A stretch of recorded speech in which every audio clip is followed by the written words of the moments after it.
watching The End Zone, sponsored by Lucky Star Casino. Welcome to another edition of The End Zone along with Josh Callaway. I am Colby Daniels. Media days are in the books. Hard to believe that, we just finished the NBA season. I know. And we start to turn the page to college football. And just like that, Big 12 media days are over, SEC media days are over, and now we have this few-week stretch until practices get underway, local media days take place, and it is essentially, Josh, a tunnel vision toward the start of the football season, which is going to be here before we know it. Oh, yeah. Football fever has totally begun. I mean, like you said, the Thunder championship run, incredible. I think everyone's going to continue to enjoy that over the rest of the summer, but you get to media days, like you said, fall camp is just a couple weeks away, and openers are just about 6 weeks or so away for Oklahoma and Oklahoma State. It's getting exciting times. I'm really excited about this college football season, and I think nationally I'm really excited, not just with the local schools, but I think the overall picture of what college football looks like in 2025. I was at Big 12 Media Days a couple weeks ago. You were at SEC Media Days this week in Atlanta, Georgia. What was the overall vibe just in terms of the excitement for the college football season? Yeah, very, very high. Atlanta's a great venue, the College Football Hall of Fame. By the way, the wall of helmets with over 800 helmets of every single four-year school, including all the Oklahoma schools, all as tiny as you could think Oklahoma. They were there. Excitement is obviously very, very high, and the SEC is a conference that this year has got a lot of teams. I think they can win it. Some star quarterbacks back in the league. Oklahoma's quarterback John Mateer in that category. So excitement very, very high, and SEC Media Days were a good time this week in Atlanta. What was your impression of the overall view of Oklahoma outside of like the OU media that obviously covered the team every day? Did you get a sense that people outside of Oklahoma look at this team as a real factor in the SEC, or maybe are overlooking this team as a factor? I think that there is a very healthy respect for Oklahoma this year, truthfully. Around the conference, I think there's a lot of excitement about John Mateer. And look, Arch Manning was probably the single biggest draw of the week. His scrum took up the entire room. But few players had as big of a group around them as John Mateer yesterday, or on Wednesday, I should say. It was certainly a big talking point throughout the week, is him and this Oklahoma offense being reinvented. I know some of the national SEC media guys are really high on Oklahoma being a big turnaround team in 2025. So I think OU's actually looked at pretty positively, even considering the disastrous year they had last year. Well, last year was certainly a disaster, but when you look at how many close games they lost, and the offense was historically bad in terms of Oklahoma standards, if you're a tiny fraction better offensively, then, I mean, what does the record look like? Are you 8-4? Are you 9-3? I mean, there were winnable games, even with a historically bad offense, that they just fell short of. If the offense is significantly better, which I think a lot of people feel like with John Mateer and some of the transfers it's going to be, then, that should equate to maybe 2, 3, 4 more wins. But the question also has to be asked, is the defense going to be as good? I think it's going to be, but you lose some big-time leadership as well. Yeah, you're losing some heavy hitters, Danny Stutzman, Billy Bowman, Ethan Downs, but they are replacing them with a lot of big-name players as well. They've retained a lot of their defense. They made just a couple of portal additions. They didn't need to make a ton, right? They got Kendall Daniels from Oklahoma State comes over, and Marvin Jones on that defensive end room to go with our Mason Thomas, who was in Atlanta for SEC Media Days, a guy who I think a lot of people think could be first-round level of talent if he has the year that everyone thinks he could have. And then offensively, the confidence is certainly there. And it starts with John Mateer. He commands the microphone. He's a guy that it's not hard to see why teammates really like him and why Brent Venables has been gushing about him for months. There seems to be a genuine belief from Oklahoma that the offense is going to be much, much better. And you put that, like you said, with the defense, that probably results in a lot of wins. Like you said, last year they were still in a lot of games somehow. Right. If you're a little bit better offensively. Despite an offense that couldn't do anything. Yeah, it might be. And the defense is probably a lot better if they're not on the field as much as they. I mean, that was a really good defense, even being put in the bad situations they were in. Speaking of John Mateer and the swag, Robert Spears Jennings on what it's like facing John Mateer in this new look offense every day. He's very confident. He makes a lot of throws that a regular quarterback wouldn't throw. And once he makes that good play, you're going to hear it from him too. So that's the one thing I like about John, because he's not going to back down from nobody. And if he does a turnover, throw a pick, he's going to keep his head up and encourage the guys and get it right back to him. You want your quarterback to have that swag, right? I mean, he's even getting the respect of the defensive players. And I know there are a lot of Baker Mayfield comps. And some of it is because of the playing style. He's undersized. He's crafty with his legs, but I think a lot of it has to do with the swag. No, it is that comparison's been made a lot, and John he's been open about it. Like, he's kind of walking that line of, like, he's embracing it, but also like trying to acknowledge, like, I'm not trying to be Baker. But he also said pretty openly yesterday, like, I'm not going to turn down those comparisons. Baker Mayfield is a legend in college football and certainly at Oklahoma, so he welcomes it at the same time. I loved him firing back at Robert Spears-Jennings on what it's like to face that defense every day. I hate facing the defense. I hate them, and they all talk, and they all freaking – but it's only because they're really good. You know, if they weren't really good, it'd get boring. They said you talk too, so it's not – Yeah, I say it's provoked, right, but it's a lot of fun. You play against the good players, it's the most fun. You know, like, you want to play against slappies. And those two and this whole defense is not full of those guys. Like, they are a lot of fun to play against. And you do it every day. You got to bring your hard hat every day. Like, you better play ball. So it makes me a lot better. I think he's from a production standpoint, I think he's going to be a massive upgrade from what happened last year. And that's not necessarily a shot at the quarterbacks. It was an overall disaster. But you see the confidence there. It's beyond magnetic, and that's going to elevate the team as a whole. I've said it before. I mean, obviously, at the end of the day, he's got to do it in games. He's got to play well and win, right? All of this doesn't matter if you don't win and play well. But he has done everything you could hope for. I think the confidence offensively last year was as low as it could ever possibly be. Yeah. And he kind of single-handedly has flipped it. I mean, I know it's Ben Arbuckle, and there's some other new players, Jay Knott certainly as well, but you're right. I mean, the personality, the leadership, just an absolutely perfect fit for what Oklahoma needed. And he's a great Venables guy, too. That relationship has really kind of come along over the last several months.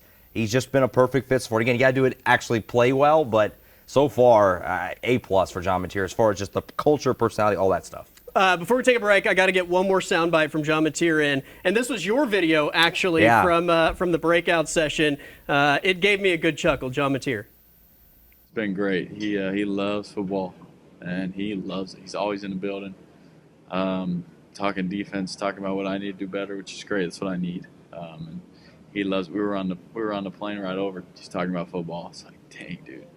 Just hang out, Nah, he loves it, and I appreciate the opportunity he's given me, and I'm really excited to see him coach. Talking about Brent Venables there, classic. It's like, relax, man. Let's like enjoy the moment and not be football 24/7. I love the idea because that's like probably what most people think. Like, I bet Brent Venables just talks about football all the time, and it sounds like that's exactly what it is. I also have the idea of them flying early in the morning, flying to Atlanta. They're having some breakfast on the plane, and Venables is crunching tape or whatever he's doing. It's great. He's showing him like different defensive looks, or like, what are you audible to here? And awesome. Mateer's still wiping the sleep out of his eyes. It's so fantastic. The mental image of all of that going down is hilarious. So good. All right, along with Josh Callaway, I'm Colby Daniels. We're going to take a timeout. We're going to hear from another former Oklahoma quarterback on the other side, Jackson Arnold for the Auburn Tigers. That's next here on the End Zone.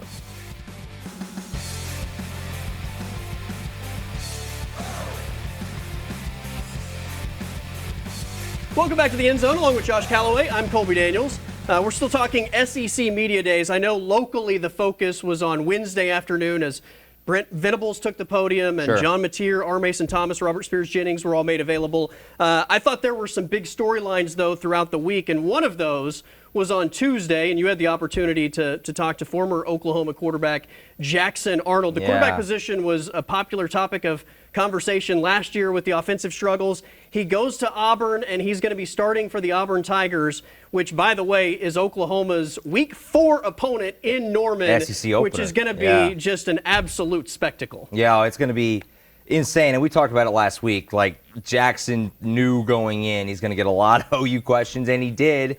And his credit, he handled it all pretty well. I mean, he was pretty open about it. It doesn't sound like there's any ill will there. I think it was kind of just an understanding of, like, the season went really poorly, and there was a lot of reasons for that. Certainly Jackson feels he can play much, much better, as you would expect he would. And, he's, thought Auburn was kind of the right spot for him. He talked about Hugh Freeze's offense, feeling like it was a good fit and that sort of thing. But, yeah, he got a lot of Oklahoma talk on Tuesday. I think he legitimately did take probably at least just as many OU questions as Auburn questions. 100%. This was actually your video from Tuesday about, I guess, coming to face the Brent Venables defense. Sure. It'll be a challenge, and just like, every team you face in the SEC, their defense is going to be a challenge, man. I don't think just because it's Oklahoma, it's going to be, our whole season is grueling. We play a bunch of good teams, a bunch of good defenses, and like I'm saying, it's going to be a tough one. Coach Venables is a fantastic defensive coach and great defensive mind. He'll throw some stuff my way, which I probably won't be expecting, but we'll just roll with the punches and go from there. I love that he acknowledges already he's going to throw stuff my way that I'm not expecting. Like 100%. Yeah. If you're an Auburn fan, that almost sounds like, in some way, like admitting defeat before you even get there. Well, it's like, Jackson's only experience with facing Brent Venables' defense is not good in fall camp and things like that last year. 1 year ago, right? Yeah. The conversation was like, this guy's not ready to play college football. Sure. Brent Venables' defense is making him look horrendous in practice. Yeah, forcing lots of turnovers and things like that, which that obviously then spilled into the season. So he knows. Like, he knows what he's going up against. He's obviously very complimentary of Brent Venables there. And that was kind of part of the theme, right? I mean, him being very kind of complimentary of Oklahoma and Brent Venables. No, like, sidestepping questions or kind of, you know what I mean? Like, he was pretty open about still, like, having fond memories of Oklahoma. And he said he's looking forward to going back. He said it will be weird, be on the other sideline, but he likes playing there. He's had a lot of good memories there. And so he looks forward to coming back. And Brent Venables, too, I was surprised. He went out of his way a couple of times to, by name, mention Jackson Arnold and say, kind of give him a pass for last year. Like, the offensive problems were not his fault or Michael Hawkins. Like, don't throw dirt on those guys just yet. I thought that was kind of cool of Brent to do. He didn't have to do that. He did that unsolicited a couple of times. So kind of cool to see that the relationship is still, seems like at least cordial. Yeah. Well, two things can be true in that scenario, right? Jackson Arnold didn't play well. Sure. But it's also not necessarily all his fault for the offensive struggles. There were a lot of elements around him that weren't there that you were counting on going into the season for maybe why some of those struggles took place. OU Texas is a giant rivalry, and nobody is ever going to feel bad for the Texas Longhorns when something happens to them. Another massive rivalry is Texas A&M, and I know one of the viral moments of SEC Media Days was Steve Sarkisian, the Texas head coach, taking the podium to the Texas A&M Aggie War Hymn song. Check it out here.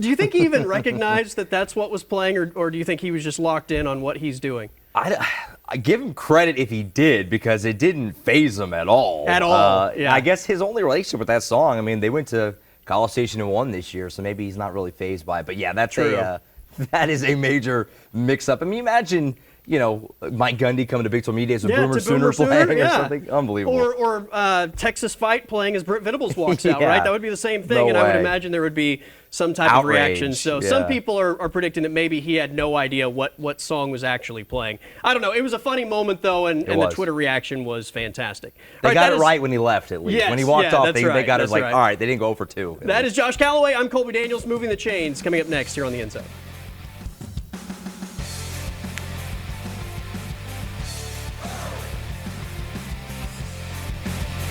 All right, it's time for Moving the Chains. Along with Josh Callaway, I am Colby Daniels. You're familiar with this at this point, right? Yeah. I fire a question your way. You answer it. I'll give you positive or negative yardage. You got to try to pick up the first down. I've been pretty generous, I feel like, with my grading system, because it's summertime, right? We're all in a good mood. Sure. We're all taking it easy. I'm throwing heat today. All right. So we're gonna be a little more critical of the answers. Going into better defense today. Yeah, better defense today, as John Mateer has been doing in practice leading up to OU season. All right, out of the gate, what are the must-win games for OU in this 2025 football season, as obviously the non-con is significantly enhanced with the Michigan game week 2? Sure. I'll say all the non-con games. Obviously, you can't. I mean, Illinois State Temple, it goes without saying, right? But I do think Michigan at home in week 2, I know Michigan's obviously a really good program, but that's going to be a freshman quarterback on the road, his first start. Obviously, that just sets a horrendous tone for your year if you can't win that game. That's a huge game. I would say Auburn's a must-win. You can't let Jackson Arnold come and beat you in Norman. You just can't. That's a huge one to start SEC play at home as well. And the other absolute must-win for me would be Missouri at home also. Again, at home, lesser team. You absolutely should not have lost to them last year. That was a disastrous game. Those are the absolute must-win, unforgivable losses, in my opinion, on Oklahoma slate. All the home games.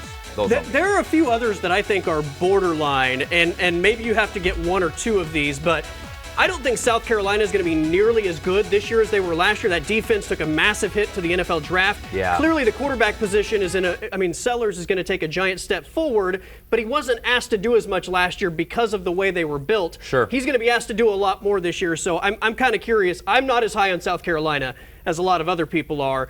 I'm also not as high on Tennessee as maybe other people are. I know that's a road game. If that were at home, I would say it 100% I'd agree. is a must-win, but to me it's kind of a coin flip being on the road. And then Ole Miss is another team that I think was completely wiped out via the transfer portal, and I know they brought a lot of talent in, but I think in terms of continuity, they shouldn't be at the same place that Oklahoma is, and you give Oklahoma the quarterback edge as well. Yeah, I agree with you on Ole Miss. I should have included them. At home, too. At home, yeah. I mean, at the end of the day, going on the road in the SEC is so hard. If you're going to win 8-9 games, you got to win at home. I mean, you have to. I mean, and other than LSU at the end of the year, Oklahoma should be, I would think, a relatively reasonable favorite in all their home games. So you got to find a way to protect home field. If you're going to have a good year, you can't be losing home games, simply put. All right, I'm going to give you 2 yards on first down because I agree with the 3 that you mentioned. I was hoping you were going to give me either Ole Miss, Tennessee, or South Carolina. Ole Miss was there, a miss. maybe. I'll give you that. Okay, all right. 2-yard gain. So in Knoxville's tough. At least you didn't throw an interception on first down. I didn't lose. All right, what OU players are you most excited to see play? 2 on offense, 2 on defense. You can't give me Mateer, though, because that's the obvious answer. Sure. I'll go Jay Knott first off. Okay. That's the other obvious answer. But, Brent Venables, he very open. And some people took it as a slight at the other running backs. I think he's just being honest. He's a home run hitter. They have not had that at all at running back. The running back room was okay last year. It wasn't a problem, but they just have no big playability. Jay Knott is that. He can flip a game, so he's definitely a huge one for me. I'll also go with Giovanni Gibson. Very excited. I think, Brent Venables gave a very encouraging update on Giovanni Gibson. Said he's out of the boot. He's on schedule. I don't know if he'll be ready for the opener, but it sounds like early in the year he'll be there. Yeah. I think he's going to be an awesome part of this offense. Defensively, R. Mason Thomas for sure. We just talked about him. First-round level of talent in the NFL draft if everything goes according to plan, the way he can get after the pass rusher. And then I am all in on Kendall Daniels. He is a freak. Obviously we've seen him in state here, the last few years at Oklahoma State. Obviously he was an in-state kid. But, man, he's a perfect fit for that cheetah position. I just feel like he's one of those major, take the defense to the next level guys if he realizes his potential. So he's a big one for me, too. So much versatility in what they can do with him just a monstrous in the box, human, in space. Yeah. So I agree with that completely. Giovanni Gibson, I got to be honest, because of the receiver position last year and the injuries, him being hurt coming into the season would have me a little worried. But Jade Knott is I think, got superstar potential without a doubt. So 5 yards on second down. So we've got a 3rd and 3. What are the 4 SEC coaches you would most like to hang out with? Oh, boy, for Lane Kiffin for sure. Okay. Well, that one jumps out to me immediately. Yes. Who else in the SEC? Let's see. I'm more thinking of the ones I wouldn't want to hang out with that first. list is probably easier to do. That list is easier. Drinkwitz. Let's see. Lane Kiffin for sure. Running through here. Josh Heupel seems like he'd be a good guy to talk about the 2000 team and whatever else. That'd be fun conversations. Are we including Brent Venables? I guess we probably are. Let's throw Brent Venables in there, and then one more. We'll go with Kirby Smart. Okay. Just because he's got a lot of hardware, a lot of rings. All right. I'm going to give you a yard. A lot of good stories there. Still a 4th and short. I feel like I missed someone obvious. Yeah, I'm sure you did, but it was a solid performance. All right, last thing before we go. We had the MLB All-Star Game swing-off, which I absolutely loved. I thought the drama was fantastic. What is your dream AL-NL matchup? Because Aaron Boone botched this for my American League squad. So this is 3 each? 3 each. Well, definitely Aaron Judge. There's no doubt about that. Aaron Judge, let's see. I'm trying to think of other AL sluggers. In the NL, I'll go. Big Thumper, right? Big Thumper, no doubt. Cal Raleigh for sure. In the NL, definitely want Ohtani in there. Let's go and get Schwarber. He was awesome. Schwarber was fantastic. Pete Alonso, why not? O'Neal Cruz could be good in the NL as well. I'm having a hard time thinking of a third AL guy that would be good. Vladdy Guerrero. Sure, it'll suit Vladdy. There we go. AL is hurting on stars. They're all in the NL right now. Yeah, there you go. All right, we got to take a timeout. Best thing I saw this week. Coming up next to wrap up the End Zone. All right, wrapping up the show. The best thing I saw this week. Jalen Williams at an airport from TMZ Sports. Take a listen. I haven't really had time to take it in. I've been in summer league, watching my brother, so that's been very busy. But it's surreal. I know everybody kind of uses that term, but it's wild because it happened really fast. Within the span of 3 years, my life is completely different. Completely. But yeah, I mean, it's cool. I've been fortunate enough to retire my parents. Oh, that's beautiful, bro.